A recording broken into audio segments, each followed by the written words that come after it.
Hello and welcome back. Thanks for tuning in. My name is Oscar Perez, creator of Primal Kinetics. This is part 3 of the series History of Physical Performance and Fitness. Here, you will learn about what happened to physical performance and fitness during the Colonial Period, National Period, and post-Civil War of the United States of America until 1900.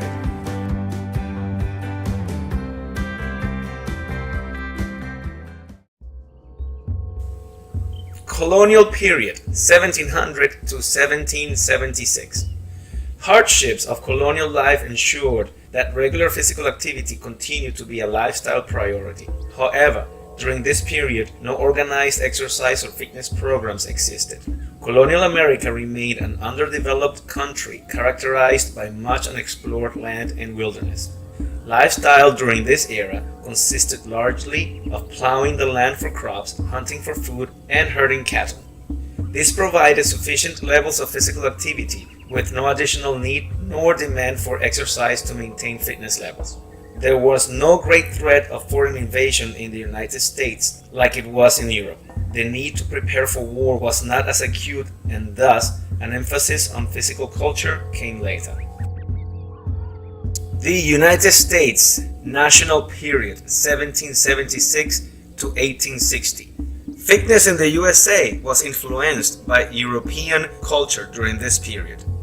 Immigrants brought many aspects of their heritage to the New World, including many turners who were Germans that worked with Frederick John's system. In 1824, German scholar Charles Beck opened an outdoor gymnasium in Massachusetts that was similar to John's Turnplatz. It was the first gym in the nation and hosted the first school gymnastics program in the country. Fitness programs or gymnastics programs back then failed to gain popularity because there was no threat of foreign invasion, hence the apathy from the masses to embrace physical training programs. However, early leaders were conscious of the need for exercise and fitness. Benjamin Franklin recommended regular physical activity including running, swimming, and basic forms of resistance training for health purposes. President Thomas Jefferson acknowledged the necessity for fitness, although to a somewhat extreme measure. Quote, "Not less than 2 hours a day should be devoted to exercise, and the weather shall be little regarded. If the body is feeble, the mind will not be strong." Close quote. Within Europe, schools had been an important medium for spreading the need for fitness to society through physical education programs. However, in the USA, the educational process focused primarily on intellectual matters, so fitness programs in public schools were missing for the better part of the 19th century. Despite the lack of interest in fitness existing during this era, J.C. Warren and Catherine Beecher made significant contributions to the future of fitness in America. Dr. J.C. Warren, a medical professor at Harvard University, was a major proponent of physical activity. His medical background gave him a good understanding for about how important regular exercise is. Catherine Beecher specifically devised exercise programs to meet the needs of women. Amongst her many different programs was a system of calisthenics performed to music. Besides Charles Beck, many other turners became active in the American public education system and strongly influenced it by opening clubs and teaching gymnastics in various states.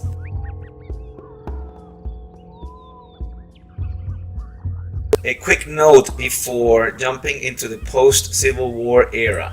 The Industrial Revolution was one of the most significant events with respect to modern fitness in the USA. It resulted in widespread cultural changes throughout the country. Advancement in industrial and mechanical technologies replaced labor-intensive jobs. Rural life changed to an urban lifestyle. The new city life generally required less movement and work compared to rural life, decreasing the levels of physical activity as a consequence.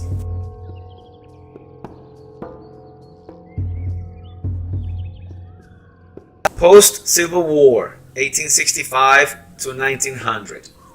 Whilst the South was being rebuilt, following the end of the Civil War in 1865, Swedish and German gymnastics enjoyed a moderate growth in popularity.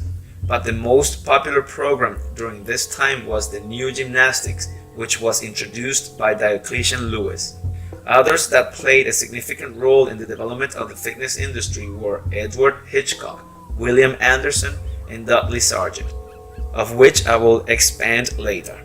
Hitchcock recognized the desired outcome of his fitness programs was improved health. He also introduced the concept of utilizing anthropometric measurements to assess progress. Sargent added scientific research and developed organized instructor teaching methodologies, and Anderson contributed by making fitness a professional organization. Sports were also gaining popularity during this era.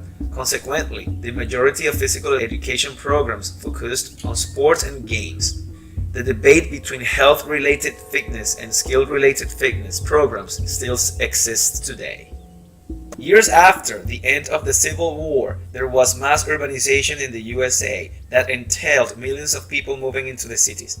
Pedestrianism helped to fill the void of having not much to do in people's spare time, and it became very popular fairly quickly. Pedestrianism began to develop about the end of the 18th century in England. It was then a long distance, endurance in nature, and usually with money involved. As strange as it sounds, pedestrianism was more popular than baseball, boxing, and horse racing.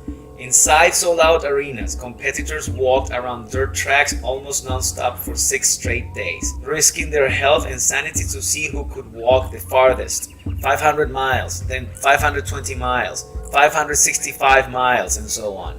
These walking matches were as mentioned as the weather, the details reported from coast to coast.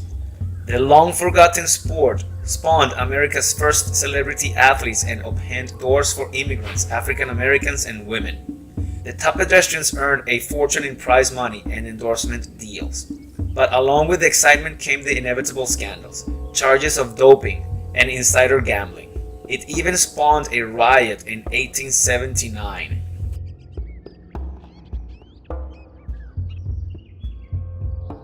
I want to expand a little more about Dudley Allen Sargent, who is considered the founder of physical education in the United States.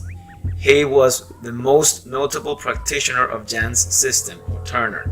From 1879 until his retirement in 1919, he was the director of the Hemingway Gymnasium at Harvard University, where he taught the German and Swedish systems.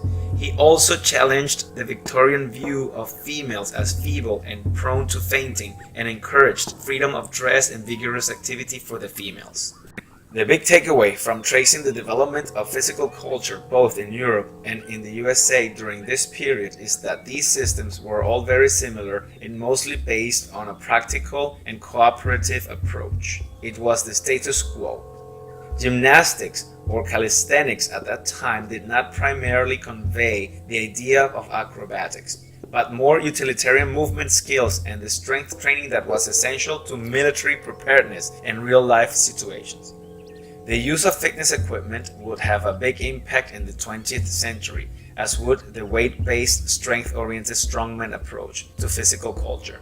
These two trends would lead to the modern fitness industry as we know it. Thank you for watching and showing interest in my work. It is much appreciated. Hopefully you are finding this informative and entertaining as well. Until next time, bye.